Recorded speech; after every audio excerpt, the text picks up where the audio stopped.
बंधु श्री अरिहंत पद वीतराग विज्ञान।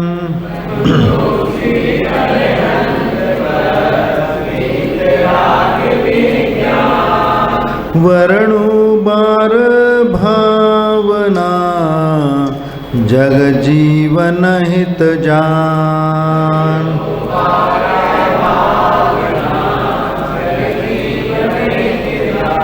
अब सीधा संसार भावना लेते हैं, टाइम हुआ। जन्म मरण रुजरा रोग से सदा दुखी रहता।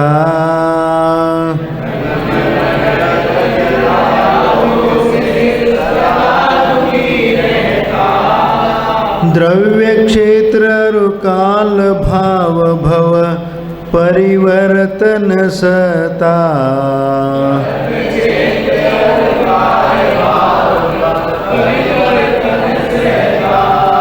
छेदन भेदन नरक पशु गति वद बंधन सना।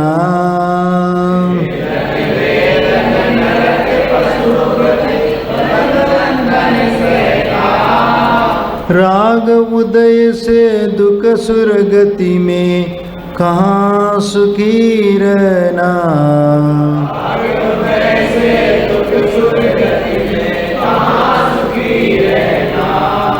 भोगी पुण्य फल को एक इंद्रिय क्या इसमें लाली।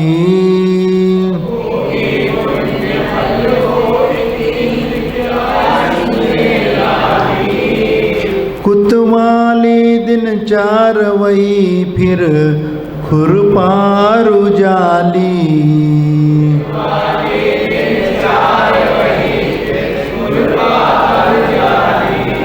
मानुष जन्म अनेक विपत्ति में कहीं न सुख देखा।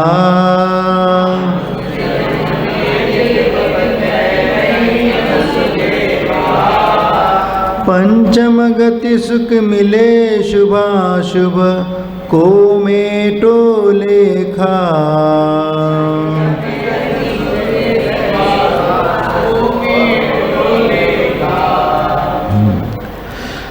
अब यहाँ जन्म मरण, अब संसार भावना में इसका हम चिंतन करेंगे, क्योंकि संसार भावना में जन्म और मरण को लेकर के ही ये बात कही गई है।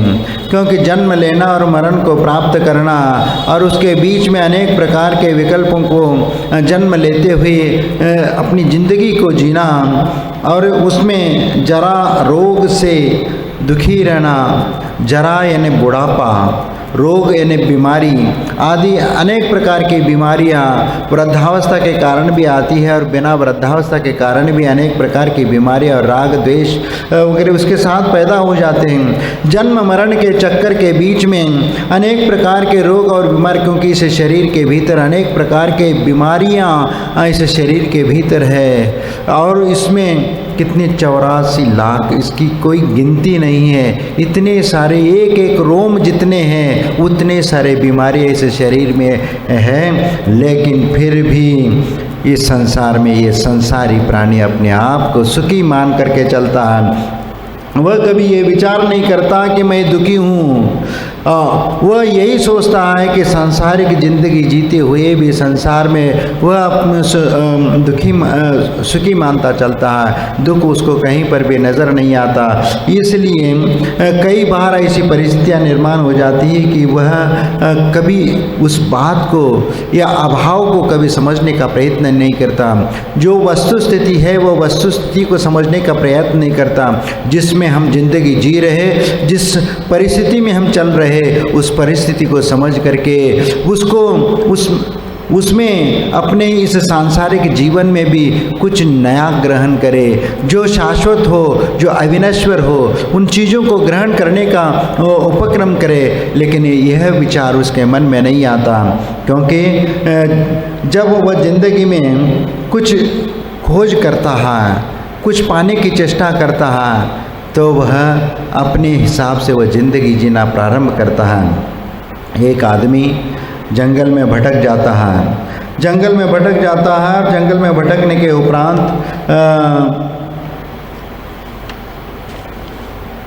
वह नगर जाने का रास्ता खोजने में लग जाता है। लेकिन जंगल में ऐसा नगर जाने का रास्ता कहाँ से मिलेगा, क्योंकि भयानक जंगल के बीच में वो फंस जाता है और उस भयानक जंगल में रास्ता खोजते खोजते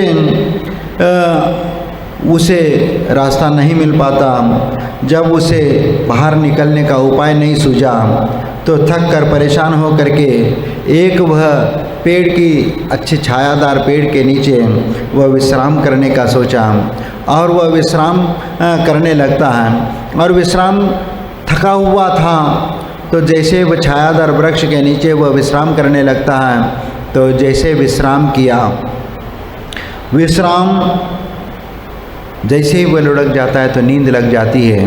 नींद लग जाती है तो नींद लगने के उपरांत फिर बाद में नींद खुल भी जाती है। जैसे नींद खुली तो वह देखता है कि मध्याह्न का समय हुआ है। अब तो बहुत धूप थी, अब थोड़ी सी धूप निकल गई है और लेकिन फिर भी अभी वह गर्मी का एहसास हो रहा है और भूखा प्यासा था। उसको प्यास लगने लगी। प्यास लगने लगी तो अचानक उसके मन में आया कि यदि पानी पीने को मिल जाता तो कितना अच्छा था। और जैसे ही सोचा उसको पानी मिल गया। फिर पानी से ठंडा ठंडा पानी मिला, पी करके वह तृप्त हो गया। उसके उपरांत थोड़ा कुछ समय निकल जाता है तो भूख सताने लगती है। और भूख सताने लगती है तो यदि खाने को यहाँ कुछ मिल जाता तो कितना अच्छा होता। जैसे सोचा वैसे ही उसको खाने की पंच पकवान की थाल सामने आ गई। पंच पकवान की थाल आ गई। अच्छे भोजन करना शुरू कर दिया और डट करके भोजन कर लिया। पेट भर गया। पेट भरने के उपरांत फिर अभी सुस्ताने का और दोबारा ये हो गया, क्योंकि इतना खाया और डट करके खाया, इस प्रकार कभी खाने को नहीं मिला था। उसने सोचा कि अब थोड़ा सा और विश्राम ले लूँ, अभी गर्मी है, थोड़ा सा और ढल जाए।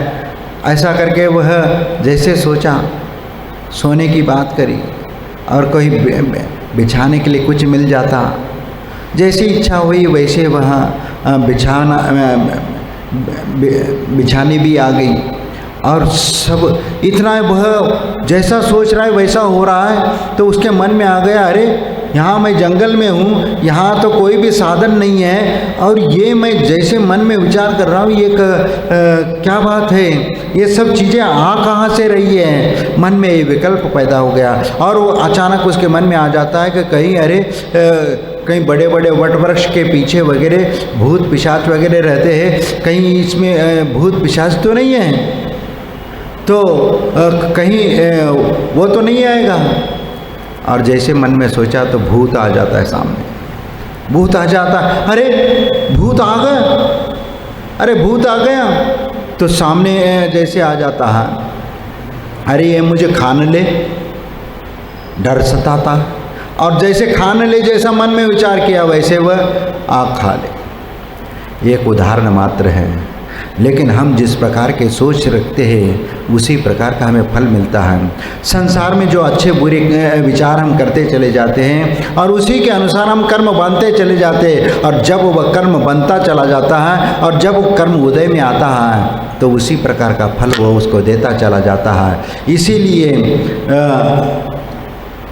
इसीलिए वह दुखी हो जाता है, क्योंकि जो चाहता है वो होता नहीं और जो होता है वह चाहता नहीं, इसीलिए तो वो दुखी होता है। हम जैसा विचार करते हैं वैसा ही हमें आगे भविष्य में घटित होता है। और हम यदि अच्छा सोचना प्रारंभ करें और अच्छाई का विचार करते चले जाए तो हमारे जीवन में अच्छाई आते चली जाएगी। लेकिन हम उस प्रकार का हमेशा अच्छाई का विचार नहीं करते। हम ये सोचते हैं कि सामने वाला व्यक्ति यदि गलत हमारे बारे में विचार करता है तो हम भी उसके बारे में गलत विचार करते हैं। यदि सामने वाला अच्छा व्यक्ति हमारे बारे में सोच रहा है तो हम भी उसके बारे में अच्छा विचार करते हैं। लेकिन ये कोई बात नहीं है कि सामने वाला व्यक्ति अच्छा सोच रहा है तो हम अच्छा व्यवहार करेंगे, बुरा सोच रहा है तो बुरा व्यवहार करेंगे, ऐसा तो नहीं है। लेकिन आप अपने मन में जो अच्छे बुरे विचार करोगे तो उसी के अनुसार तुम्हारे लिए उसका फल मिलेगा। यदि आप अच्छा विचार करते हो, अच्छा विचार करेंगे तो अच्छे कर्म बांधोगे, और अच्छे कर्म बांधोगे तो अच्छा फल मिलेगा। इसी प्रकार यदि मान लीजिए सामने वाले व्यक्ति यदि आपके बारे में गलत सोच रहा है, फिर भी आप उसके प्रति अच्छे विचार करोगे उसके प्रति भी। यदि वो भले ही सामने वाला व्यक्ति हमारे प्रति वह गलत भावना करता हो, गलत विचार रखता हो, तो भी उसके प्रति हम अच्छा विचार करते हैं तो भी हमारे परिणाम सुधरेंगे। तो हमारे आचार विचार में पवित्रता तो हमारे विचारों से प्राप्त होगी। इसलिए हमने अच्छा विचार किया, अच्छे भला विचार किया, हमारे प्रति दुर्भावना रखने वाले व्यक्ति के प्रति भी हमने अच्छी भावना रखी, इसका फल हमें अच्छा ही मिलेगा। इसलिए क्योंकि जैसे विचार, जैसे खावे अन्न वैसे हुए मन, जैसे पीवे पानी वैसे हुए वाणी, ये हम कहावत करते हैं, ये पढ़ते हैं। क्योंकि हम अच्छे विचार करते जाओ, अच्छे खाओ, अच्छे विचार करो तो अच्छा ही हमें मिलेगा। और इसीलिए हम चिंतन करते हैं, मनन करते हैं। अनुप्रेक्षा भी इसी प्रकार है कि हम अच्छे विचार करते हैं तो संसार भावना का चिंतन करते हैं। अनुप्रेक्षा यानी हमारे चिंतन में परिमार्जन लाती है, हमारे चिंतन को निखारती है। और वास्तव में जो सच है, तथ्य और सार है, जो संसार है, आसार है, उसे उसी रूप में बार बार चिंतन करते, क्योंकि संसार अस्थिर है और ये संसार अस्थिर है। और यह संसार में कोई अच्छी चीज़, हमें ऐसी कोई चीज़ नहीं है कि जिसके माध्यम से हमारा भला हो सके।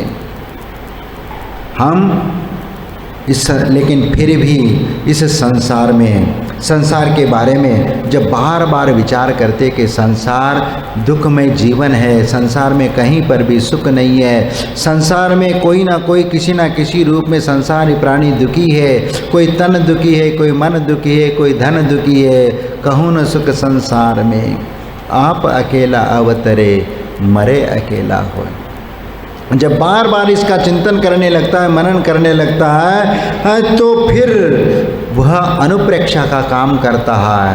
क्योंकि बार बार जब ये सोचता है इस प्रकार ये संसार ऐसा है, तो उसके मन में संसार के प्रति एक वैराग्य के भाव आ जाते। जब ऐसा ही है तो जीने से क्या मतलब, ऐसा ही है तो इसमें क्या रखा है, यदि ऐसा ही है तो इसमें कुछ भी सार नहीं है, तो इसके बारे में हम क्यों ज़्यादा सोचें, इसके बारे में क्यों अपनाने के बारे में विचार करें, क्यों इसके बारे में हम और कुछ सोचें। इसलिए अच्छा सोचने के लिए वह विचार करता है, हम अच्छा सोचें और अच्छा जीवन यापन करें। क्योंकि हमारी चिंतन की धारा ही हमारे लिए व्यक्ति को विचारों में पवित्रता लाती है। और इसीलिए जब वह विचारों में पवित्रता आती है और वह पवित्र विचार ही उसके लिए समतामय जीवन बना देती है और माध्यस्थ भाव को भी लाती है। वह सोचता है कि जब संसार में जब ऐसा ही कुछ है तो किसी के साथ लड़ना झगड़ना आदि करने से क्या होगा, उसके अपेक्षा से वह मध्यस्थ रहना पसंद करता है। क्योंकि यदि सामने वाला व्यक्ति यदि हमारे बारे में गलत विचार कर रहा है और हमारे बारे में झगड़ने का प्रयत्न कर रहा है, यदि हम झगड़ा करेंगे तो हमारे भी कषाय बढ़ेंगे, हमारे भी राग द्वेष उत्पन्न हो जाएंगे, तो वह कर्म बंध के लिए कारण बनेगा और वही कर्म हमारे लिए दुख के लिए कारण बनेगा। इसीलिए वह इस बारे में गलत विचार ही नहीं करता। चाहे कुछ भी हो, हम किसी के प्रति भी हम गलत विचार नहीं करेंगे। हम सब के प्रति समान दृष्टि रखेंगे और सब के बारे में अच्छाई विचार करेंगे, तो उसके जीवन में भी अच्छाइयाँ शुरू हो जाती।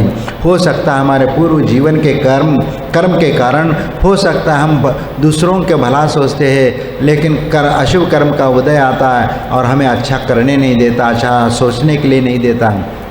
लेकिन तुम्हारी क्षमता, तुम्हारी सहिष्णुता इसी में है कि तुम उसके बारे में भी अच्छा विचार करो, क्योंकि संसार दुखमय है। ये विचार करो, ये संसार में कोई सुख ही नहीं है। और इस प्रकार जब संसार के बारे में विचार करते जाओगे तो ऐसा विचार करना पड़ेगा, संसार में दुख है, संसार में दुख ऐसा प्रतीत होने लगेगा तो हमारे अंदर भी उसका प्रतिभास होने लगेगा कि यह सोचना कि यह संसार दुखमय है और दुख का कारण है।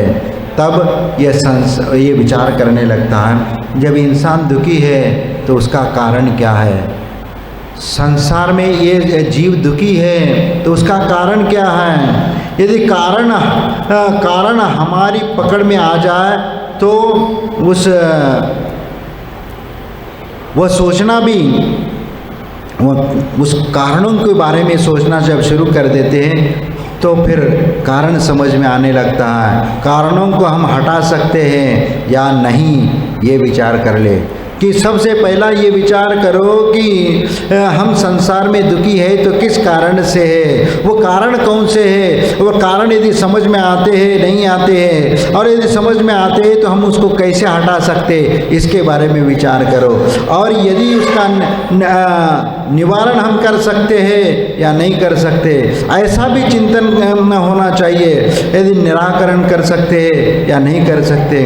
दुख है, दुख के कारण है, उन कारणों का भी निवारण है, अर्थात उससे छुटकारा पाकर सुखी हम हो सकते हैं। ऐसा यदि मन में विचार आता है तो उसका निवारण करने का प्रयत्न करो। यदि हम संसार में हैं तो संसार में रहने का कारण क्या है, उस कारण को समझो। क्या हमेशा हमें संसार में ही रहना पड़ेगा? क्या हमेशा संसार में दुखी भोगना पड़ेगा? आदि इन कारणों को विचार करते चले जाओ तो आपको मालूम पड़ेगा इसका कारण कहीं ना कहीं आपको मिलता चला जाएगा। इसके कारण के पीछे हमारे ही कर्म है। और यदि उन कारणों को हम दूर करने का प्रयत्न करते चले गए तो फिर हमें हटाने का पुरुषार्थ भी प्रारंभ करने की आवश्यकता है, क्योंकि हटाना शुरू कर दिया तो वो पुरुषार्थ हमें करना पड़ेगा। और पुरुषार्थ करते चले जाएंगे तो वह कष्ट वह दूर होता जाएगा, वह कारण भी दूर होते चले जाएंगे। और इस प्रकार हम बार बार इस प्रकार करते चले जाएंगे तो अनुप्रेक्षा भी उसके साथ होती चली जाएगी, क्योंकि चिंतन बार बार चिंतन करते हुए हमें बोध होता चला जाएगा और उस बोध की गहराई में हम चले जाएंगे तो ये संसार असार नजर आएगा। संसरणम संसार परिवर्तनम इत्यर्थ। क्योंकि संसार का अर्थ क्या है? संसार का मतलब संसरणम यानी परिवर्तन का नाम संसार है। यह संसार द्रव्य, क्षेत्र, काल, भाव और भव इन पंच परावर्तन के साथ यह संसार का परिभ्रमण होता है। यह संसार परिभ्रमणशील है। इस संसार की परिभ्रमणता से हमें यदि बचना है, क्योंकि पंच परावर्तन इसके संसार में, इसके जीवन में है, इससे छुटकारा पाने का क्या कारण है? क्योंकि पंच परावर्तन को समझो, क्योंकि पंच परावर्तन इतना बड़ा काल है, इतना बड़ा ये है कि आपने उत्सर्पणी काल के पहले समय में आपने जन्म लिया और उसके उपरांत फिर उसी क्रम से फिर पूरा उत्सर्पिणी अवसर्पिणी काल होने के उपरांत पुनः उत्सर्पिणी काल के द्वितीय समय में जन्म लेना, फिर पूरा उत्सर्पिणी अवसर्पिणी के बाद फिर तृतीय समय में क्रम से यानी फिर तृतीय समय में जन्म लेना, फिर एक एक समय उसी क्रम से एक एक समय में जन्म लेते लेते उस सर्पिणी काल के जितने समय है और उतने ही अवसर्पिणी के जितने समय है उनके एक एक समय पर आप जन्म लेते चले गए और वह भी उसी क्रम से है। और ऐसे करते करते करते जब उत्सर्पिणी और अवसर्पिणी काल के जितने समय है उतना पूरा समय पूरा करने के उपरांत एक भव परावर्तन हो जाता है, एक भव परावर्तन हो जाता है। इसी प्रकार काल परावर्तन भी और इसी प्रकार क्षेत्र परावर्तन भी, इसको सब का एक एक काल ऐसे जोड़ते चले जाओ तो इस प्रकार ये पंच परावर्तन करते करते अनंत काल तक इस संसार में हम परिभ्रमण करते आए हैं। लेकिन इस संसार से हमें छुटकारा आज तक नहीं मिला, हम घूमते ही रहे हैं और घूमते घूमते ही चक्कर लगाते रहे। देखो यदि आप चलते चले जाओ तो कम से कम दिन भर यदि चलते चले जाओगे तो आप कम से कम 8, 10, 20 किलोमीटर या 25, 30 किलोमीटर आप पहुंच जाओगे। लेकिन यदि घानी में यदि बैल को बांधा और वहीं पर वो बैल घूमने लगता है, चक्कर लगाता है, दिन भर चक्कर लगाता है, फिर आखिरी शाम में कहाँ पर रहेगा? वहीं उसी स्थान पर वह मिलेगा। इतना सारा दिन भर चलता वह थक जाता है, फिर भी वह उसकी ठहराव तो उसी स्थान पर है। इसी प्रकार हम भी अनंत काल से चक्कर परिवर्तन लगा रहे, 84 लाख योनियों में परिभ्रमण करते हुए संसार में घूम रहे हैं, लेकिन हम वहीं पर घूम रहे हैं जिस प्रकार वह घानी का बैल वह घूमता रहता है, वह वहीं पर पड़ा रहता है और वहीं रह जाता है। उसी प्रकार हम भी संसार में चारों गतियों में परिभ्रमण करते हुए हम घूम रहे और हमारा कोई स्थान नहीं है। हम कहीं पर भी ये नहीं जो वस्तु स्थिति को प्राप्त करना चाहिए, वस्तु वास्तव में कहाँ पर सुख है, कहाँ पर दुख है, इसका ज्ञान हमें अभी तक नहीं हो रहा है, तो हम कभी भी वास्तविक स्थिति को प्राप्त नहीं कर पाएंगे।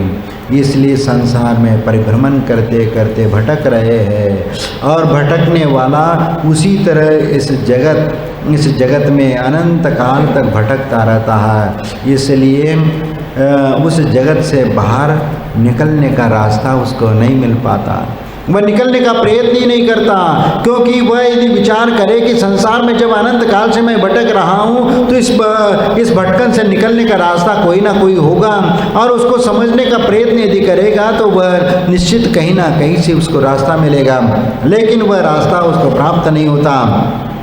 क्योंकि एक सूरदास के भांति हम भी इस संसार में भटक रहे हैं। एक सूरदास की बात याद आती है कि वह एक बार एक दुर्ग में जा कर के फंस जाता है, और दुर्ग में जा कर के, क्योंकि एक भयानक जंगल के बीच में वह दुर्ग था, और उस दुर्ग में जब वह देखता है वह एक बहुत बड़ा दुर्ग है और उसका चारों ओर से सब किला लगाया और उसमें कई दरवाजे लगे हैं, और उस दरवाजे में बहुत सारे दरवाजे लगे हैं।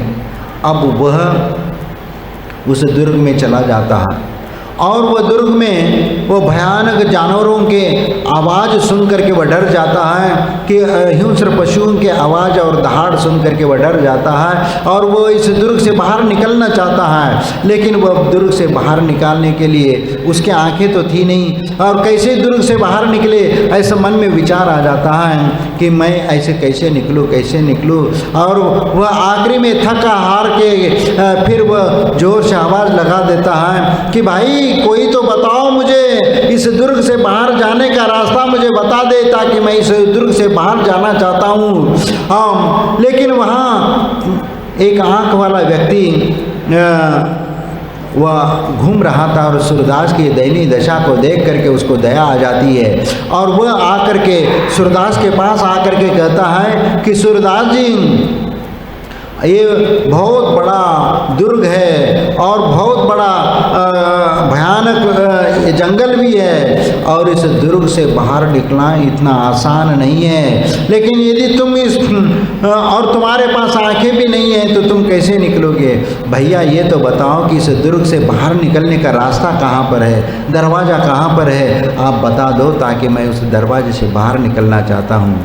तो उस सूरदास ने कहा कि हाँ, ये इस दुर्ग में 84 लाख दरवाजे हैं, उस दरवाजे से सिर्फ एक रास्ता खुला है और लेकिन उस दरवाजे तक तुम्हें जाना पड़ेगा और जाने के लाने वो यहाँ से बहुत दूर है। लेकिन तुम्हें एक काम कर सकते हैं, मैं जो सामने वाली दीवार है उस दीवार तक मैं तुम्हें छोड़ सकता हूँ और उस दीवार के सहारे से तुम चलते चलते वह रास्ता जहाँ पर मिल जाएगा, दरवाज़ा खुला मिल जाएगा, तो उस खुले दरवाजे से निकल करके आप बाहर निकल जाना।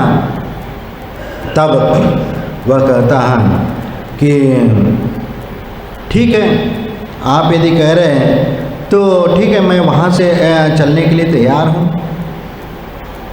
तो वह आँख वाला व्यक्ति उसका हाथ पकड़ करके वह दीवार के ऊपर रख देता है और दीवार पर रख देता है और कह देता है कि इस दीवार के सहारे से तुम चलते चले जाना, जहाँ पर खुला दरवाज़ा मिलेगा वहाँ से तुम निकल जाना।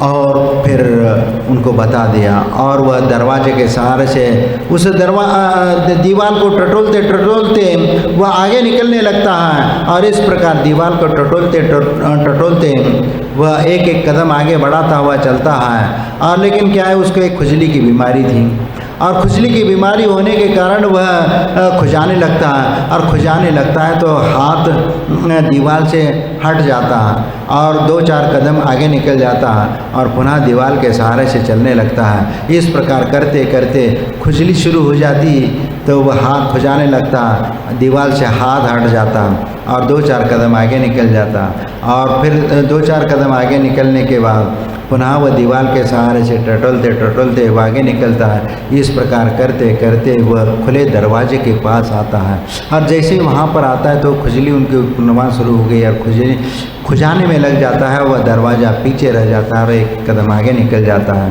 और जब वह दीवार के ऊपर हाथ रख देता है तो दरवाज़ा पीछे रह जाता है और पुनः वह 84 लाख दरवाज़ों के चक्कर में वो फंस जाता है। फिर इस प्रकार चलते चलते वह पुनः ऐसे चक्कर लगाता आ जाता है। लेकिन वह बीमारी ऐसी थी कि दरवाज़ा सामने आते ही वहाँ पर वह अपने आप पीछे छूट जाती है, वह आगे पुनः उसमें लग जाता। इसी प्रकार वह दुर्ग में वह चक्कर लगाते लगाते कितना समय व्यतीत हो गया उसकी कोई परिकल्पना नहीं कर सकते। उस सूरदास की उस दयनीय दशा देख करके हमें तो करुणा आती है, दया आती है, उनके ऊपर दया आती है कि बेचारा कितना परेशान हो रहा है।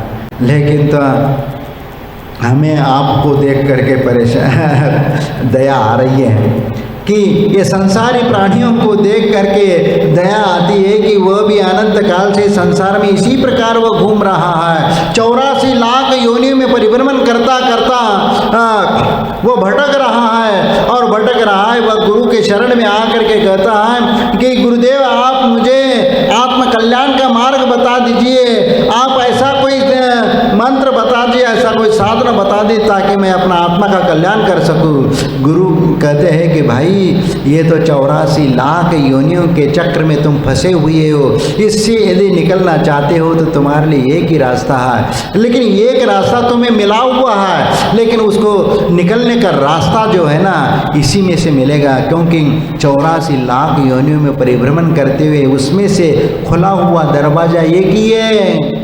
उस दरवाजे से निकलना या नहीं निकलना ये तुम्हारे हाथ में है, क्योंकि वह है मनुष्य पर्याय और मनुष्य पर्याय से ही वह मुक्ति का मार्ग तुम्हें मिल सकता है। बाकी किसी भी योनियों में 84 लाख योनियों में वह दरवाजा तुम्हें प्राप्त होने वाला नहीं है। इसीलिए तुम विचार करो, यदि संसार रूपी मोह माया के चक्र से निकलना चाहते हो, 84 लाख योनियों से बाहर निकलना चाहते हो तो एक मनुष्य पर्याय है, इस पर्याय से ये तुम निकल सकते हो। लेकिन क्या करे कि अनंत काल के संस्कार हमारे ऊपर ऐसे है कि विषय वासना की जो खुजली है वो विषय वासना की खुजली तुम्हें इस मनुष्य पर्याय को प्राप्त करने के उपरांत भी वह छूटती नहीं है। इसलिए इस पर्याय में आने के उपरांत भी आप उस दरवाज़ा मिलने के उपरांत भी उसको छोड़ करके आगे निकल जाते हो और पुनः उस 84 लाख योनि के चक्र में फंस जाते हो। और तुम तो सोचते हो कि इस मनुष्य पर्याय मिली है तो चलो आनंद उठा लो और सुख सुविधाओं का उपभोग करो, लेकिन उस सुख सुविधाओं को पाते हुए कितना तुम कर्म बांधोगे, कितना पाप का अर्जन करोगे और उस पाप का अर्जन, उसका पाप का फल भोगने के लिए तुम्हें और दुर्गति को जाना पड़ेगा और किसी ना किसी योनि को प्राप्त करना पड़ेगा। इस प्रकार से अनंत काल से तो हम करते हुए आ रहे, लेकिन फिर भी इससे छुटकारा पाने का भाव हमारे मन में नहीं हो रहा। कितनी बड़ी दुख की बात है। यदि आप इस दुख से छुटकारा पाना चाहते हो तो आपका ये मनुष्य पर्याय दुर्लभ मनुष्य पर्याय है और इस पर्याय से ही तुम्हारे लिए वह रास्ता मिलेगा और इसी रास्ते से तुम बाहर निकल सकते हो। लेकिन तुम्हें ये विचार करना है कि इसमें से कैसे निकलना है। गुरु आपको उपदेश दे रहे, भाई ये रास्ता यहीं से मिलने वाला है मोक्ष का, लेकिन यहाँ पर रत्नत्रय की आराधना और व्रत नियम संयम आदि को ग्रहण करके तुम उस मार्ग को खोलते चले जाओ और उस रास्ते को खोल दोगे तो एक दिन ऐसा आएगा जरूर तुम उस मार्ग से बाहर जा कर के तुम अपना आत्मा का उद्धार कर लोगे और शाश्वत ऐश्वर्य से मोक्ष रूपी लक्ष्मी को प्राप्त करोगे। उसके लिए उद्यम तो करना पड़ेगा। बिना उद्यम किए, बिना पुरुषार्थ किए तुम्हें वो प्राप्त नहीं हो सकता। इसलिए उस सूरदास के भांति हम 84 लाख योनियों में परिभ्रमण कर रहे हैं। संसार से हम भयभीत है, सांसारिक दुखी जीवन से हम बहुत त्रस्त हैं, कष्टमय जीवन व्यतीत कर रहे हैं, लेकिन आपको वो कष्ट समझ में नहीं आ रहा है। आप तो संसार में ही सुख मानने लगे हैं, संसार में ही सुख है ऐसा आप समझते हो। इसीलिए तो आप उसी में लगे हो क्योंकि उस छूटने का नाम नहीं ले रहा, क्योंकि ये जन्म मरण के चक्र में हम फंसे हुए हैं। इसीलिए तो हम इस जन्म मरण के चक्र से बाहर नहीं आ पा रहे। इसीलिए तो 12 भावनाओं की उन पंक्तियों को याद करो जिसमें जन्म मरण और जरा रोग से सदा दुखी रहता। जन्म मरण और जरा रोग से ये सदा दुखी रहता। द्रव्य क्षेत्र काल भाव भव परिवर्तन सहता। देखो ये पंच परावर्तन करते हुए संसार में परिभ्रमण कर रहा। इस प्रकार कितने पंच परावर्तन हमने किए हुए उसकी कोई परिकल्पना नहीं कर सकते। और इतना संसार में हमने काल व्यतीत किया और हर चारों गतियों में हमें नाना प्रकार के दुख और कष्टों को सहन कर लिया, फिर भी उन कष्टों से बाहर निकालने का विचार नहीं किया। ये संसार भावना का चिंतन करो, संसार में कितना दुख है, संसार में कितना कष्ट है, संसार में कितनी पीड़ा है। कहीं पर भी आपको सुख नज़र नहीं आता, फिर भी आप इस संसार में सुख मानने लगते। ये कितनी बड़ी दुख की बात है। देखो चारों गतियों में चारों प्रकार के जीवों को दुख है। यदि मनुष्य गति में आए हो तो मनुष्य गति का दुख भी बहुत है, क्योंकि यहाँ पर भी देखो 84 लाख योनियों में निगोद पर्याय से निकल करके यहाँ तक आए हो, कितना कष्ट सोचा हो। दुर्लभ लई जो चिंतामणि यो पर्याय लही त्रसतनि लट पिपिलि आदि शरीर धर धर मर्यो सही भवपीर। देखो जिस प्रकार चौराहे पर चिंतामणि रत्न का मिलना जिस प्रकार दुर्लभ है, उसी प्रकार इस चारों गतियों में परिभ्रमण करने वाले इस जीव को इस चौराहे पर मनुष्य गति का मिलना बहुत दुर्लभ है। 84 लाख योनियों में परिभ्रमण कर रहे। 84 लाख योनियाँ भी 4 गति में ही बनते हैं। 4 गतियों में भी वह मनुष्य गति का मिलना बहुत दुर्लभ है। इसलिए इस दुर्लभ मनुष्य पर्याय को प्राप्त करने के उपरांत भी यदि हमारे मन में देव पर्याय की पाने की लालसा है, आप ये सोचते हैं कि इस मनुष्य पर्याय में सुख नज़र नहीं आ रहा, आपको लगता है कि देव पर्याय में बहुत सुख होगा, वो बहुत सुख शांति और समृद्धि होगी। इसीलिए लेकिन देव तो ये सोचते हैं कि भाई मुझे मनुष्य बनना है। नर काया को सुरपति तर से सो दुर्लभ प्राणी। और क्या है, सुर काया को नरपति तर से सो दुर्लभ प्राणी। यानी देवता तो मनुष्य बनने के लिए तरस रहे हैं, लेकिन हम तो इतने अभागी है कि हमें मनुष्य पर्याय मिलने के उपरांत भी हम देव पर्याय को पाने के लिए लालायित है और उसको पाने के लिए छटपटा रहे हैं, कहाँ कैसे हमें प्राप्त हो जाएगा। इसलिए हम इसके बारे में विचार नहीं करते। वहाँ मनुष्य पर्याय में भी कितने सारे दुख है, कोई छोटा है, कोई बड़ा है, कोई ये है, कोई तन दुखी है, कोई मन दुखी है, कोई धन दुखी है, किसी ना किसी रूप में वह दुखी है। इसीलिए मनुष्य पर्याय में भी सुख कहीं नज़र नहीं आता। और त्रियंच गति की बात करते हैं, त्रियंच गति में वहाँ छेदन भेदन नरक पशु गति वद बंधन सना। देखो, छेदन भेदन नरक पशु गति वद बंधन सहना। देखो वहाँ फिर त्रियंच पशुओं को काटना, पीटना, मारना और छेदन करना, कितना सारा कष्ट उनको सहन करना पड़ता है और वह त्रियंच गति में वो दुख भोगते हुए आ रहे हैं। फिर राग उदय से दुख सुर गति में कहीं सुखी नहीं रहना। और देव पर्याय में हम सुखी समझ रहे, तो देव पर्याय में राग उदय में वहाँ संक्लेश परिणाम हो जाते हैं, ऐसे परिणाम हो जाते हैं कि वह मानसिक दुख होता है। देवताएं के मन में भी हम कहते हैं कि वो बहुत सुखी हैं, वैसे शारीरिक दृष्टि से वह बहुत सुखी है। वहाँ के क्षेत्र के अपेक्षा से वो बहुत सुखी है। हर क्षेत्र के मामले में वह सब सुखी है, लेकिन मानसिकता के मामले में मानसिक दुख वहाँ पर है। क्योंकि बड़े रिद्धिधारी साधुओं को देख करके वह मन में पीड़ित होते, हमारे पास ऐसी विद्या क्यों नहीं है, अनिमा महिमा लगिमा गरिमा आदि इस प्रकार की ताकत हमारे पास क्यों नहीं, जो छोटे देव होते। क्योंकि उनके बड़े देवों का सम्मान करना पड़ता है और उनके आदर में रहना पड़ता है, इंद्र की आज्ञा के अनुसार चलना पड़ता है।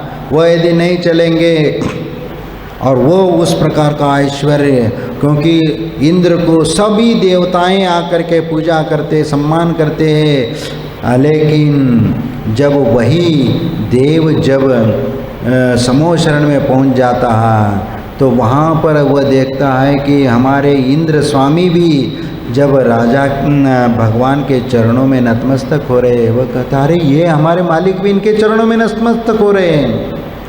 तो वह समूह शरण का वो वैभव देख करके उनको वैराग्य सम्यक दर्शन प्राप्त कर लेता है। ये होता है यह जो भगवान के समूह शरण की विभूति को देख करके जिन महिमा दर्शन, वहाँ सम्यक दर्शन हो जाता है।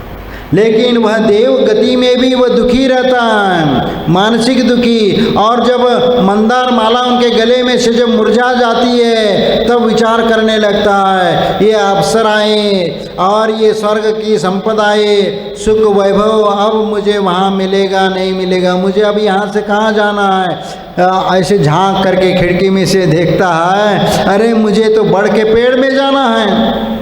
अरे बड़ के पेड़ में हमें जन्मा और उसी एक ही स्थान पर सालों बरसों तक एक ही जगह खड़े रहना पड़ेगा। बहुत पीड़ा होती, बहुत, और आर्त रौद्र ध्यान के साथ वह मरण को प्राप्त होता है। इसलिए फिर वह देव गति का दुख, त्रियंच गति का दुख और मनुष्य गति का दुख तो है ही, फिर नरक गति का वहाँ तो देखो इतने विचित्र दशा है कि वहाँ नरकों में एक दूसरे को वह काटने का काम। और सबसे पहला ये विचार करो, जैसे ही वह नरक भूमि में स्पर्श करता, जन्म का दुख अलग है, और फिर वहाँ नारकियों का दुख अलग है, असुर कुमारों का दुख अलग है, सेमर वृक्षों का दुख अलग है। दुख ही दुख है वहाँ पर। जो यहाँ पर हमने कर्म किया है उन कर्मों का फल भोगने के लिए वहाँ में नरक को जाना पड़ेगा। वहाँ इसलिए तहाँ भूमि पर सत दुखईशो बिच्छू सहस डसे नहीं तिशो तहाँ राध श्रोणित वाहिनी क्रमिकुल कलित देह दाहिनी। देखो क्रमिकुल कलित देह दाहिनी, जैसे ही नरक भूमि को स्पर्श करते ही हजार बिच्छुओं का काटने से कितना दर्द होता है, उससे भी महाभयंकर वेदना उस नरक की भूमि को स्पर्श करने मात्र से होता है। और वहाँ जन्म होता है तो वहाँ की जो उपवाद शैया होती है उसमें सिर के बल पर वह जन्म लेता है। और जिस प्रकार ऊपर कई योजना ऊपर से आ करके जब वह गिर जाता है तो जिस प्रकार गेंद जिस प्रकार जमीन पर पटकाने से जैसे पुनः उछलती है और पुनः गिरती जाती है, धीरे धीरे फिर कम होती जाती है, उसी प्रकार इसका जन्म होता है। और योजनों ऊपर से आ करके नीचे गिरता है, गेंद के समान वो उछलता है तो कई योजनों ऊपर उछलता है, पुनः गिरता है, पुनः योजनों तक उछलता हुआ थोड़ा थोड़ा कम होता हुआ फिर नीचे आता है। इतनी भयंकर वेदना होती है कि आप कल्पना भी नहीं कर सकते, पूरा सिर फट जाता है। लेकिन फिर भी मरण नहीं है वहाँ पर, वहाँ अकाल में मरण नहीं हो सकता। यहाँ जो तुमने पाप किया है उसका फल तो भोगना पड़ेगा, और भोगने के लिए तुम्हें जाना पड़ेगा, वह सब सहन करना पड़ेगा। और फिर जैसे ही वहाँ ये हुआ तो जब वह पीड़ित हो जाता है, क्रमिकुल कलित देह दायिनी, वहाँ वैतरणी नाम की एक नदी है, वैतरणी नाम की नदी है। जब शरीर में दाह उत्पन्न होने लगता है, क्योंकि वहाँ की मिट्टी का स्पर्श ही ऐसा है कि इतना भयंकर वेदना, वो वहाँ की मिट्टी भी है वह भी उसको दुख देती है, वह स्पर्श करते ही शरीर में जलन पैदा उत्पन्न हो जाता है। और फिर वह उस दुख से छुटकारा पाने के लिए वह सोचता है कि वैतरणी नदी है तो नदी में जा करके डुबकी लगा ले, और जैसे उसमें जा करके कूदता है तो वह तो खून और पीप से भरी हुई वह नदी है। ये भी नारकी लोग विक्रिया से उसको बना देते हैं, और वहाँ पर कितने सारे कीड़े मकोड़े बड़े बड़े जीव वहाँ पर उसको काटने लगते हैं, नोचने लगते, गिद्ध बन करके नोचने लगते और शरीर को काटने लगते। यह वैतरणी नदी का दुख वहाँ पर। फिर वहाँ से निकलते हैं तो सेमर तरुजुत दल असी पात्र असी जो देह विदारे ता मेरु समान लोह गली जाए ऐसी शीत उष्णता था। देखो वहाँ जैसे ही वह नरक गति में वो सोचता है कि गर्मी से जब पीड़ित हो जाता है तो एक सेमर नाम का वृक्ष है, वह बहुत घनी छावदार होती है, उसकी छाया में जा करके ये बैठता है। और जैसे ही वह जा करके बैठ जाता है तो ऊपर से वह सेमर वृक्ष के जो पत्ते न टूट के गिरने लगते हैं, और इतने तलवार की धार के समान वह पत्ते होते, शरीर पर गिरते ही वह शरीर को टुकड़े कर देते, एक एक अंग भंग हो जाता है, लेकिन फिर भी वह मरता नहीं है। इसलिए देह विदारे तत्र मेरु समान लोह गली जाए। और वहाँ की गर्मी इतनी है कि सुमेरु पर्वत के बराबर का लोहे का गोला भी पिघल के चला जाए, इतनी भयंकर गर्मी है। तो ऐसी गर्मी में वह गर्मी सहन करना पड़ता है। और वहाँ की शीत भी कैसी है, इतनी शीत है कि आप इतनी भयंकर शीत है कि वहाँ नमक का, जैसे सर्दी में यदि नमक यदि बाहर पड़ा रहता है तो उसमें पानी छूटता है और गल जाता है, तो उसी प्रकार सुमेरु पर्वत के बराबर वह गोला भी वहाँ उसकी शीत से गल जाए, शीत से भी गल जाए और गर्मी से भी गल जाए। इतनी भयंकर सर्दी और गर्मी होती है, फिर भी वहाँ ऐसी शीत उष्णता होती है, फिर भी वहाँ से छुटकारा नहीं है। फिर वहाँ असुर कुमार जाति के देव है, वह क्या करते, वह तीसरे नरक तक जा करके आपस में भिड़ाने का काम करते हैं। तिल तिल करे देह के खंड, असुर भिड़ावे दुष्ट प्रचंड। और आपस में नरकियों को जा करके भिड़ाने का काम करते हैं। अरे ये तुम्हारा शत्रु है, ये तुम्हारा पूर्व जीवन का वैरी है, वैरी है, तुमने ऐसे मारा था, इसने तुम्हें ऐसे मारा था, वैसे किया था। वो उसको फिर मारने के लिए दौड़ता है। जब उसको तलवार से टुकड़े टुकड़े कर लेता है, या कि उनने जिससे मारा था उसी से उस प्रकार का शस्त्र बना करके उसको मारने को तैयार होता है। उसको जाके कहते भाई तुम्हें भी इसने ऐसे मारा था, तो वह आ जाता तुमने ऐसे मारा था, तो वो भी उसको मारने लगता है। इस प्रकार एक दूसरे को तिल तिल करे देह के खंड, असुर भिड़ावे दुष्ट प्रचंड। फिर भी वह मरण को प्राप्त नहीं होता। तिल तिल के बराबर टुकड़े करने के उपरांत भी जिस प्रकार पारा सब इकट्ठा हो जाता है तो अपने आप वह एक हो जाता है, उसी प्रकार पारे के समान वह नारकी के शरीर भी इकट्ठा हो जाते और पुनः ज्यों का त्यों शरीर उनका बन जाता है। और वहाँ प्यास की पीड़ा कितनी है। सिंधु नीर ते प्यास न जाए, तोपन एक बूंद लाए। इतना देखो, सिंधु नीर ते यानी समुद्र का पानी भी पीने को मिल जाए, इतना प्यास लगी है, लेकिन फिर भी वहाँ पर पानी का एक बूंद भी नहीं मिलता। इस प्रकार वह नरक का दुख है। इससे भी भयंकर दुख नरकों का कथन किया गया है। और त्रियंचों का दुख तो बता दिया कि छेदना भेदना काटना पीटना और वध बंधन आदि का ये करना, ये सब करोड़ जिह्वाओं के द्वारा भी उसका वर्णन नहीं किया जा सकता। इस प्रकार का दुख वहाँ पर त्रियंच गति में भी भोगना पड़ता है। मनुष्य गति का दुख तो ये तो कह दिया, लेकिन जननी उदर बसो नवमास, अंग सकुचितई पाई त्रास, निकसत जे दुख पाए घोर, तिनको कहतन आवे ओर। देखो, जैसे ही वह मनुष्य गति में आता तो जननी उदर, माँ के गर्भ में आते 9 महीने तक सुकुड़ करके बैठना पड़ता है, क्योंकि वहाँ कंजेस्टेड जगह है, उसी इतनी जगह में उसको रहना पड़ता है। और इस प्रकार 9 महीने तक वह कष्ट सहन कर लेता। और जैसे ही वह जन्म लेता, बाहर आते ही वह चिल्लाने लगता।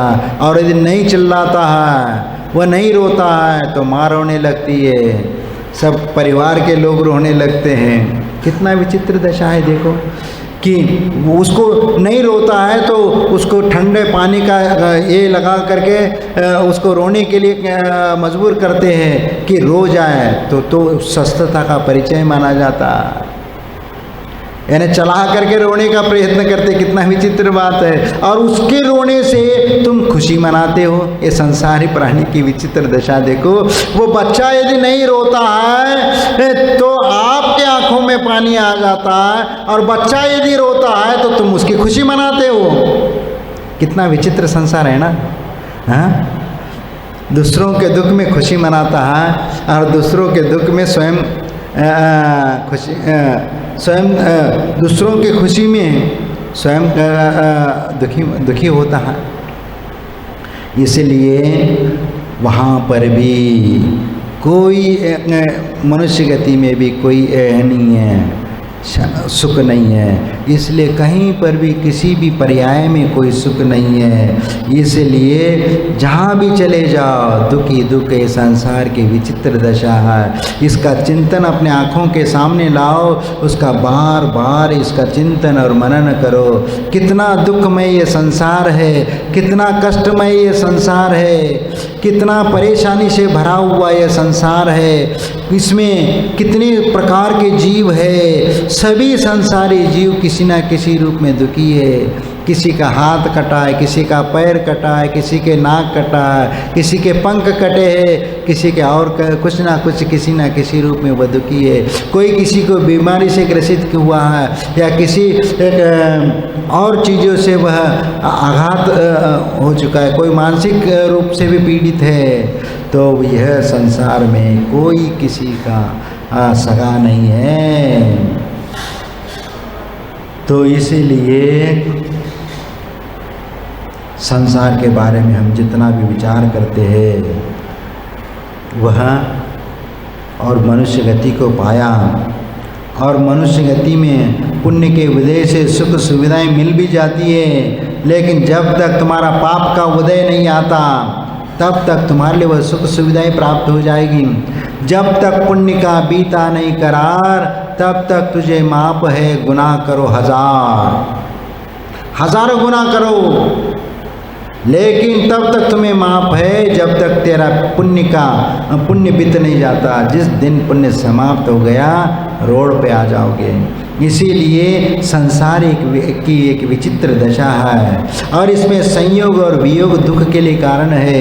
इसीलिए कहा जाता संयोग वियोग विभाव रूप जीवास करती नाना विकल्प, संयोग संबंध म्हणून आता, संयोग संबंध असे जीवाला म्हणून आता, म्हणून सोडून देतो समते करिता। और समता भाव धारण करने के लिए संयोग और वियोग, देखो यदि कोई अपना रिश्तेदार आ जाता है, अपना अत्यंत निकटवर्ती मित्र आ जाता है तो खुश हो जाते हैं, और अपना शत्रु कहीं दिख जाता है तो उसके प्रति द्वेष की भावना जागृत होती है। तो इसीलिए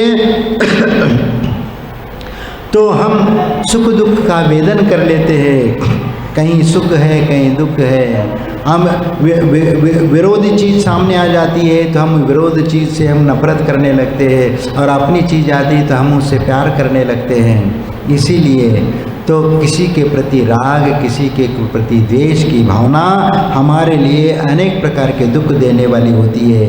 इसलिए हमें इन बातों को भी ध्यान रख करके चलना है। जैसे एक चक्रवर्ती पुण्य के योग में सारे ठाट बाट और ऐश्वर्य को पा लेता है। नवनिधियाँ 14 रत्न हजारों देव भी उनकी सेवा में तत्पर रहते हैं, किंतु जब पुण्य क्षीण हो जाता है, विषयाशक्त हो जाता है, और ऐसा चक्रवर्ती भी जो यदि अपने पाप से ग्रसित हो जाता है तो वह भी एक व्यंतर के द्वारा भी वो मारा जाता है। ये संसार की विचित्र दशा है, क्योंकि उसका रक्षा करने वाला कोई नहीं है। जब तक वह धर्म के सहारे से है, धर्म को लेकर के चलता है, तब तक उसके लिए रक्षा करने वाला कोई ना कोई उसको मिलता जाएगा। और जिस दिन वह धर्म के सहारे को छोड़ देगा तो उसको संसार में बचाने वाला कोई नहीं है। इसलिए शुभोम चक्रवर्ती को हम याद करते हैं कि शुभोम चक्रवर्ती जब तक वह नमोकार मंत्र का पाठ करता रहा तो उस समुद्र के बीच में व्यंतर के द्वारा उपसर्ग करने के उपरांत भी उसको मार नहीं सका था। लेकिन जैसे ही नमोकार मंत्र के प्रति अनास्था का भाव हुआ, इन्हें जल पर लिख करके उसके ऊपर पैर रखा और रखते ही मंत्र के प्रति अनास्था के भाव हो गई और वही मिथ्या दर्शन हो जाता है। तुरंत वह देव उसको उठा करके समुद्र में फेंक देता है और डुबो करके मार देता है। इसी प्रकार हम भी वैसे ही है। हमारा जब पुण्य कर्म समाप्त हो जाएगा तो मारने वाला कुछ नहीं, तब तक तुम्हें कोई कुछ नहीं कर सकता। जब तक जिनेंद्र भगवान का नाम स्मरण करते रहोगे तब तक तुम्हारा कुछ बाल बाका नहीं है। लेकिन जैसे ही तुम धर्म से परे हो जाओगे और नास्तिक बन करके अधर्म और अन्याय अनितिचार पूर्वक व्यवहार करने लग जाओगे तो तुम्हारा वही कर्म तुम्हारे लिए पाप के लिए कारण बनेगा और वही तुम्हारे लिए दुख के लिए कारण बनेगा। इसलिए पाप का उदय आता है तो तुम्हारा बॉडीगार्ड भी तुम्हारे लिए मदद नहीं करेगा। यदि आज राजा हो, चक्रवर्ती हो, तुम्हारे बहुत सारे बॉडीगार्ड है तुम्हारे रक्षा में आकर के खड़े हैं, लेकिन जिस दिन तुम्हारा पुण्य समाप्त हो जाएगा ये बॉडीगार्ड भी तुमसे अलग हो जाएंगे, तुम्हें बचाने नहीं आएंगे। हाँ, क्योंकि तुम्हारा भाग्य जो था वह समाप्त हो गया। तुम्हारे भाग्य का बॉडीगार्ड भी तुम्हारे प्रतिकूल हो जाता है। वह बाहर का बॉडीगार्ड फिर क्या करेगा? जब भीतर का बॉडीगार्ड ही आपका ठीक नहीं है तो ये बाहर का बॉडीगार्ड क्या करेगा? कोई नहीं, कोई तुम्हारा कुछ हित नहीं करने वाला। इसलिए इस संसार मोह माया को समझो और इससे दूर हो जाओ, क्योंकि इस संसार में अनेक परेशानियां, प्रतिकूलताएं हैं और पुण्य पाप का खेल इस संसार में होता चलता है। पुण्य पाप का फल तो सबको लिए भोगना पड़ता है और संसार में कितनी सारी प्रतिकूलताएं हैं उसको हम समझने का प्रयत्न, हम तो अनुकूल है, बहुत अच्छा है, ऐसा ही समझते, कभी दुख और परेशानी उसमें नज़र नहीं आती। इसीलिए तो संसार के बारे में हम समझने का प्रयत्न नहीं करते हैं। इसलिए किसी ने मंत्र तंत्र सेना धन संपत्ति चाहिए हुए हैं संसार भावना। राग उदय से दुख सुर गति में कहाँ सुखी रहना। राग उदय से दुख सुर गति में, जब वह देव गति में भी जब राग उदय में आता है, दूसरों के प्रति ईर्ष्या भावना जागृत होती, संक्लेश परिणाम हो जाता है, तो वहाँ पर भी वह सुखी कहाँ रह सकता है? देव गति में भी सुखी नहीं। भोगी पुण्य फल हो एक इंद्री, क्या इसमें लाली। भोगी पुण्य फल हो एक इंद्री, वहाँ तो स्वर्गों में कितना ऐश्वर्य भोगा, कितना सुख भोगा, लेकिन वहाँ से नीचे एक इंद्री पर्याय में आ जाता है तो क्या उसमें है? वह लालिमा थोड़ी है, वह सुख थोड़ी है, क्योंकि वहाँ स्वर्ग का सुख कहाँ और एकेंद्रीय पर्याय में वह सुख कहाँ। इसलिए यहाँ पर भी दुख ही दुख है। कुतवाली दिन चार वही फिर खुरपा अरु जाली। अब यहाँ देखो, कुतवाली दिन चार। अब कुतवाली का यहाँ क्या मतलब है कि कुतवाली का मतलब यह है कि जिस प्रकार कोतवाल एक राजा के समान या किसी के समान वहाँ पर अपना आदेश चलाता है, अपने क्षेत्र में वह एक राजा बन करके काम करता है, लेकिन वह 4 दिन की जिंदगी है। जब वह कोतवाली हट जाता है या बदली हो जाती है तो दूसरी जगह चला जाता है, वहाँ कोई दूसरा आ जाता है। लेकिन जब तक आप राजा महाराजा धन दौलत है तब तक तो अपने आप को खुश माना समझते हो, लेकिन ये भी 4 दिन की है। जिस दिन समाप्त हो जाएगा रोड पे आ जाओगे। कोतवाली भी कुछ समय का अब कोतवाल है, कोतवाली जब छूट जाएगी तब वो भी एक सामान्य व्यक्ति रहेगा। उसी प्रकार हमें भी इस संसार के बारे में विचार करो। और यदि एक दिन फिर खुरपा और उजाली, जिस प्रकार किसान खेत सफाई करते समय खुरपा लेकर के वह खेत की जुताई करता, साफ करता है, तो उसी प्रकार है हमें खुरपा लेकर के अपनी ज़िंदगी जीना पड़ेगा। कष्ट किसी ना किसी रूप में आपको सहन करना पड़ेगा और यही तो संसार की दशा है। मानुष जन्म अनेक विपत्ति में कहीं न सुख देखा। यह मनुष्य जन्म अनेक विपत्तियों का स्थान है और इस मनुष्य पर्याय में भी कहीं पर भी सुख नहीं है। इसलिए पंचम गति सुख मिले शुभाशुभ को में टोले का, यानी इसके अलावा चारों गतियों के अलावा जो पंचम गति है, जो सूरदास के लिए उस दुर्ग से बाहर जाने का एक ही रास्ता है, वही पंचम गति का रास्ता है, मोक्ष का द्वार है और उस मोक्ष के रास्ते पे हमें चलना पड़ेगा और उसी में चलेंगे तो ही हमारा वास्तविक सुख की प्राप्ति होगी। इसलिए हम उस वास्तविक सुख को पाने के लिए हमें प्रयत्न करना चाहिए, नहीं है तो इस संसार में कुछ भी प्राप्त होने वाला नहीं। एक वृद्धावस्था के आते ही एक वृद्ध सम्राट ने विचार किया, अब बहुत हमने राजपाट और वैभव सहन कर लिया, यानी भोग लिया, अब अपने बेटे को बुला करके अपना राज्यपाट देने का विचार करता है और वह अपने बेटे को बुलाता है, ज्योतिषों को भी बुलाता है और अपने बेटे का राजपाट करने के बारे में विचार करता है। तो बेटा विचार करता है कि पिताजी आप तो राजा थे, राजा बन करके आपने बहुत सारा सुख सुविधा अपनाया, ये किया, तो अब उसको छोड़ क्यों रही है? नहीं बेटा, अब मैंने तो इस राजपाट का वैभव का सुख उपभोग कर लिया, अब हम आपको देना चाहते हैं, आप इसका उपभोग करो, आप उपभोग करो।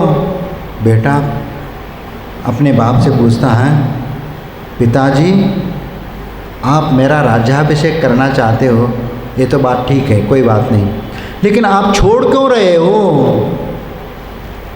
जब अच्छा था तो छोड़ क्यों रहे हो?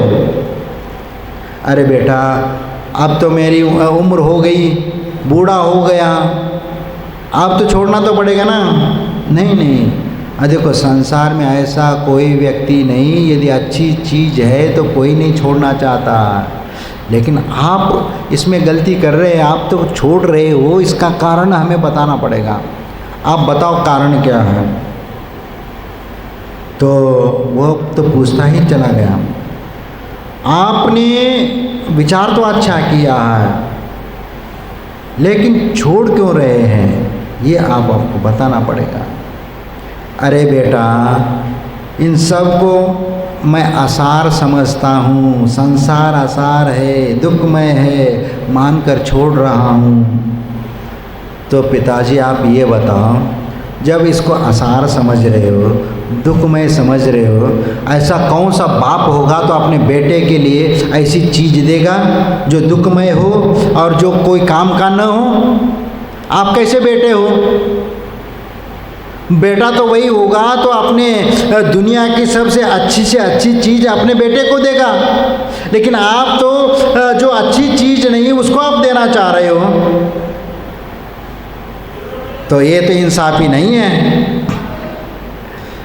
तो बेटा मेरा कर्तव्य है कि मुझे इस राजपाट को छोड़ करके आसार और दुख में होते हुए भी मैं तुम्हें अपनी जिम्मेदारी का निर्वाह करने के लिए तुम्हें सौंप करके जाना चाहता हूँ, और मेरा ये कर्तव्य, बाप का कर्तव्य है कि मुझे दे करके जाना है। वह फिर भी वह बेटे की बात नहीं समझा और बेटा कहता है कि पिताजी जब आपको वो प्रिय नहीं है, आपको अपना बेटा प्रिय है क्या नहीं ये बताओ। बेटे से आप प्यार करते हो क्या नहीं है? हाँ, मेरे लिए मेरा बेटा बहुत प्यारा है और मैं बहुत प्यार करता हूँ। तो आप बताओ कि ऐसे प्यार करने वाले बेटे को ऐसी दुख देने वाली, जो संसार में कोई सार नहीं है, ऐसी चीज़ देना चाहते हो आप? हाँ, कौन बाप देगा ऐसा बताओ? और ये भी आपको समझ में नहीं आ रहा, तो आप यदि कोई भी ये नहीं छोड़ के जा रहे हो तो मैं उसको क्यों ग्रहण करूं? आप तो जो अच्छी चीज़ है ना, तो आप अब ये बताओ, ठीक है आप छोड़ के जा रहे हो, आप किसको कहाँ जाना चाहते हो ये बताओ, कहाँ जाना चाहते हो? अरे बेटा, मैं तो इस संसार की मोह माया को छोड़ करके मैं अपना आत्म कल्याण के मार्ग पर आगे जाना चाहता हूँ, मुनि बन करके अपना आत्म कल्याण करना चाहता हूँ।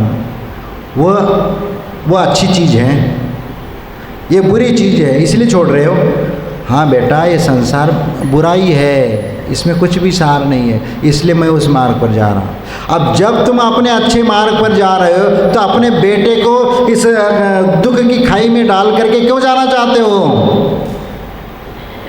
मैं भी फिर उसी रास्ते में आऊँगा, और आपको चलना हो तो चलो, नहीं तो मैं तो चल ही दूँगा, क्योंकि मुझे अब समझ में आ गया, क्योंकि आपने पूरी ज़िंदगी इस राजपाट वैभव को सुख भोग उपभोग कर लिया, इसके बावजूद भी आप उसको आसार और दुख में समझ करके छोड़ के जा रहे हो, तो मैं उस कीचड़ में क्यों पड़ूं पहले से?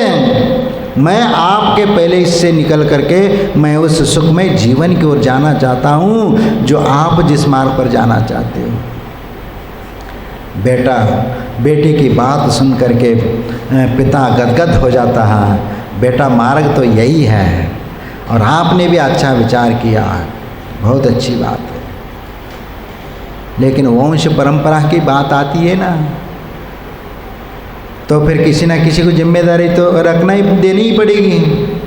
लेकिन पिताजी, अब आपको जिसको देना है दे लेना, लेकिन मैं अब रहने वाला नहीं हूँ, मैं तो चल रहा हूँ। ये होता है जिसके मन में वैराग्य आ जाता है, विषय चाह के दावानल समाप्त हो जाता है, तो फिर वह अध्यात्म की ओर आगे बढ़ने लगता है, और जो अध्यात्म की ओर आ जाता है उसके जीवन में सुख ही सुख है। आदमी अपने दुख से दुखी कम है, लेकिन दूसरों के सुख से दुखी अधिक है। वह अपने दुख तो किस चीज़ से है? दूसरों को सुखी देख करके वह दुखी होता है, यह सबसे बड़ा दुख है। स्वयं भले ही वह सब कुछ धन दौलत सोना चांदी सब कुछ है, लेकिन अपने से बड़ा कोई श्रीमान धीमान दिख जाता है तो वो पीड़ा हो जाती है, अरे मुझसे बढ़कर बड़ा व्यक्ति है, ये पीड़ा हो जाती है। यही तो ये दुख है। इसलिए इस संसार विषय सुख होता तो तीर्थंकर को त्यागे, काय को शिव साधन करते संयम सो अनुरागे। तीर्थंकरों ने क्यों छोड़ा? वो तो उनके पास तो राजपाट तो सब कुछ था, वैभव, किसी प्रकार की कोई कमी नहीं, और यहाँ और ऐसे तो 9 निधि और 14 रत्नों को प्राप्त करने वो भी तीर्थंकर हुए, 3 तीर्थंकर वो भी हुए, चक्रवर्ती थे और तीर्थंकर भी बने, कामदेव भी थे, फिर भी उन्होंने सब छोड़ दिया और इस संन्यास मार्ग को अंगीकार करके शिव साधन को प्राप्त करने के लिए मोक्ष मार्ग पर आरूढ़ हो गए। इसलिए मैं आप लोगों से भी यही कहना चाहूँगा कि ये संसार आसार है, कहूँ न सुख संसार में, सब जग देखो छान, आप अकेला अवतरे, मरे अकेला होए, मरे अकेला हो। जय बोलो महावीर भगवान की जय।